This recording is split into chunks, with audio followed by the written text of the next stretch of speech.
Hello there.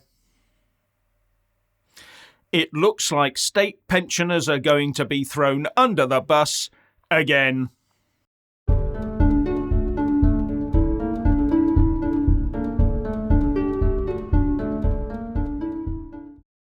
Well, here we go again. Let's extract more wealth from those that have spent their lives paying into the system. Now, like many, you may favour the concept of Trussonomics, but surely this one must stick in your craw, because it's been admitted that for the second time in as many years, the Tory government is looking at weakening the state pension triple lock. Now, under the law, the state pension should rise every year by the rate of inflation, the rise in average wages, or 2.5%, whichever of the three is the highest. And the last time the government announced a weakening of the triple lock was to prevent them having to fork out for a large pension rise because of an 8% rise in wages. And this time they're considering doing it because of rampant inflation. Now, the whole point of the triple lock is to prevent pensioners being bent over the financial barrel. But what we're now witnessing is the targeting of pensioners as the way to balance the books. Talking to ITV's Robert Peston, Treasury Minister Chris Philp said, "I am not going to make policy commitments on live TV.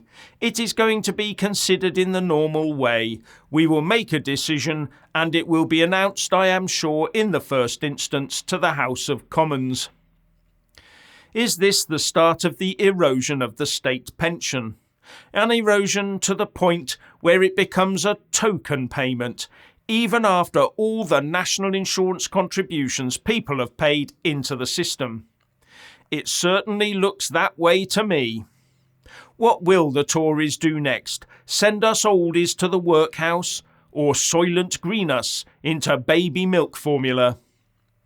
Now, there will be people out there in desperate need of this extra money that they have been promised through the Tory Party 2019 manifesto, where it said the triple lock will be respected.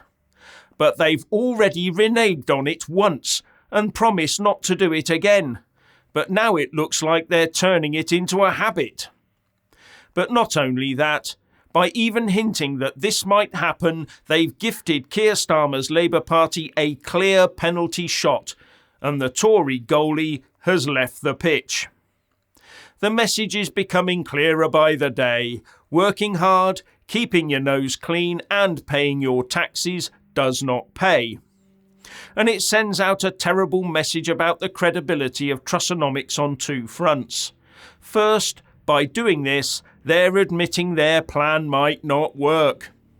And two, it throws doubt on the whole concept of Trussonomics, that of striving and attaining, because what you put in now can be easily removed. Now, I know that the amount of tax gained from the extra 5% we get from the mega rich is very small, but the optics of giving that back to the wealthy while considering breaking the state pension triple lock during a cost of living crisis is more the spawn of Beelzebub than sensible politics. State pensioners are not to blame for all this. They are the ones most likely to need protection, though. It's almost like the government is telling pensioners they are not wanted anymore and are removing any hope they have, as well as consigning them to the deep freeze, not the warmth of a caring society. It seems that Granny can freeze, Granny can sneeze, so Granny can make room for those from overseas. Liz Truss can defend her plans all she likes, but when you ensure that pensioners can keep up with neither inflation nor rising wages, then you're failing the vulnerable in society. It's not like many of them can get back on the employment ladder, is it?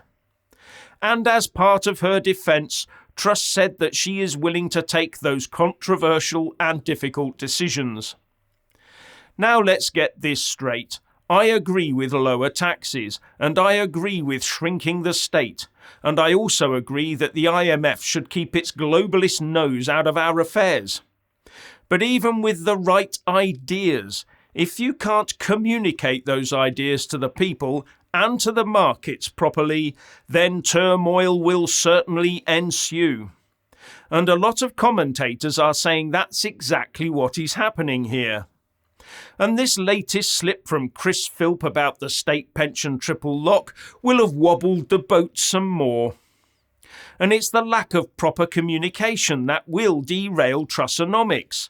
A lack of communication that will give plenty of room for the speculators to hold the UK economy below the waterline, while they make loads and loads of dosh shorting UK PLC. The speculators don't care about the UK, or whether Liz Truss and her Chancellor Kwasi Kwarteng are right or not. They care only about the millions they can accrue. Now, the good news is that after it stepped in to stop the UK defined benefit pension system totally collapsing yesterday, the Bank of England seems to have steadied the ship for the moment. But the next interest rate decision is not due until the 3rd of November, over a month away, and the Chancellor is not due to come out with his fiscal plan until the 23rd of November. And the danger for Liz Truss is that she may now have painted herself into a corner where she has no option other than to tough it out. Because anything else will be seen as weakness, something that would encourage more action from speculators trying to force her hand, or that of the Bank of England Governor Andrew Bailey before those two dates. And if that were to happen, then it would be open season on the UK.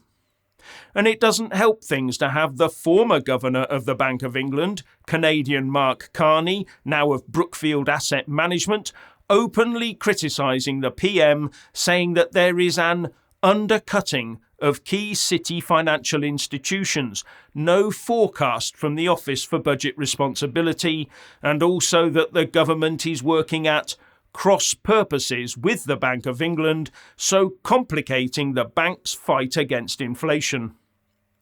Now, in her defence, maybe the situation is much worse than she thought, and it needed fast action, and that speed was the most important factor, and she made that call. Now, it's indecision that normally does the most damage, rather than making the wrong decision. And I have to say that I'm not at all convinced that the Rishi Sunak path would have been any less risky than that of Liz Truss. In fact, Sunak's proposals looked to me like a sure route to a sluggish and shrinking economy where all boats sink together.